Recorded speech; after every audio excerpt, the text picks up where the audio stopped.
Welcome to another episode of Eat, Smoke, Drink. Today I am reviewing the 2013 facial Ardbeg release, the Ardbeg ArdbOg. Yes, you didn't hear that wrong, Ardbeg ArdbOg.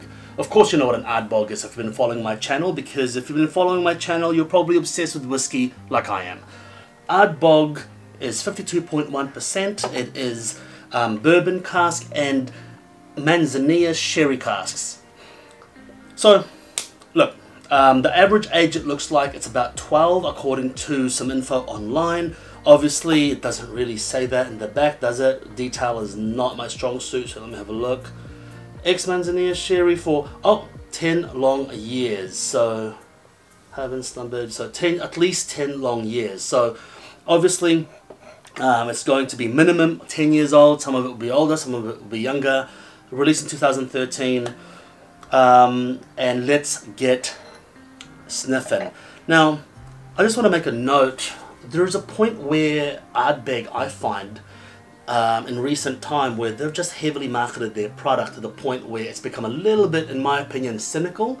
But I think this is before that time where they actually properly aged the whiskies without trying to hide the youth with blending and over-peating. Okay, I know that sounds funny, but recently some of the releases on Ardbeg Day, I found them to be a bit lackluster and a bit disappointing, especially the drum. That was absolute shite in my opinion, but then the scotch kind of redeemed itself. That was great. But this is in those years before they started really just pumping and marketing stuff for the sake of it and just cash grabbing.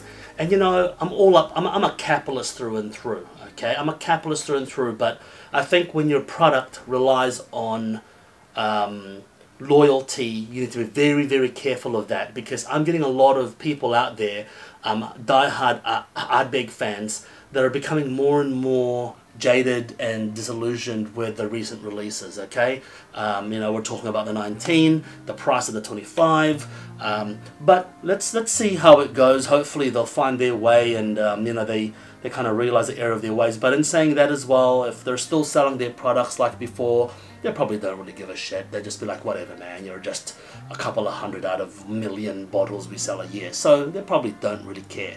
Until it starts hitting them in the pocket, I don't think they'll change, because I don't think it's hitting them in the pocket. I actually think it's improving them. And so that kind of sucks. I'll take you through this and let's get nosing. Intensity straight away. It's absolute intensity. I am overwhelmed with sweetness, condensed strawberries, condensed raspberries. The manzanilla cask is really quite a heavy sherry. You can get that straight away. I'm getting quite an extreme funkiness to it as well. Muddy, dirty. This is an Ardbeg that is rough. This is an Ardbeg that is strong, very strong, you know, and if that's saying something, an Ardbeg is already strong. This is a very strong Ardbeg. The peat is prominent, but everything is prominent. Black pepper, shiitake mushroom, burnt butter, burnt sugar, caramel, fresh rubber. It's like throwing shoes in a bonfire. And yes, everyone's done that, don't pretend. And if you haven't thrown shoes in a bonfire, get your old sneakers and chuck it in the bonfire and you'll know exactly what I'm talking about.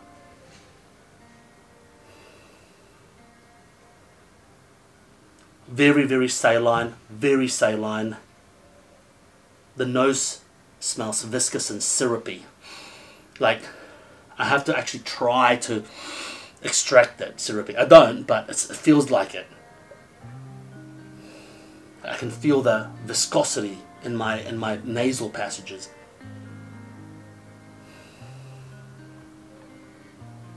Smoked grilled fruit. Smoked grilled fruit. Smoked grilled pineapple, to the point where the pineapple has started to kind of shrink a little bit because you've grilled it for so long. And you get that syrupy sugariness of that ripe pineapple because you've reduced it to a thin patty of pineapple. Smoke burning piles of seaweed and wood on the beach.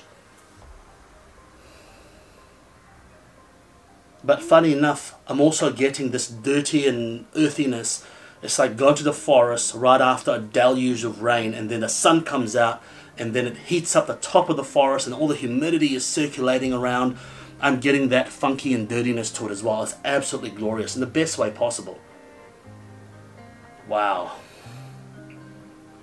The nose is so intense. It's like, it's just unrelenting.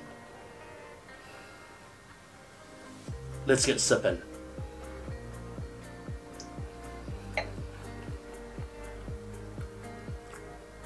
Oh wow. Fresh rubber, liquid rubber, smoke. The peat is heavy. The iodine is heavy. It's salty. My mouth is, I can't stop, it doesn't stop salivating.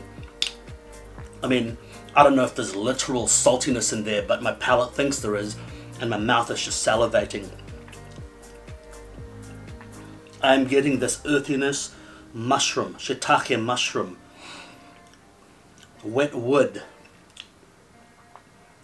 wet dry grass. I know that sounds weird, but it's when wet hay. So when grass clippings, you leave it on top of your lawn, it's dried for a few days and suddenly it starts raining and you smell that wet dried grass. So the dried grass has been re-wet. So wet hay, very soily in palate, like not texture but palate, extremely chewy, extremely oily. The finish is long.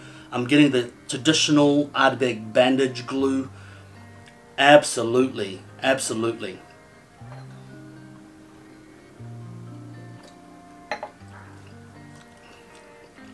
Wow, the ABV is just right. The grilled fruitiness is still there.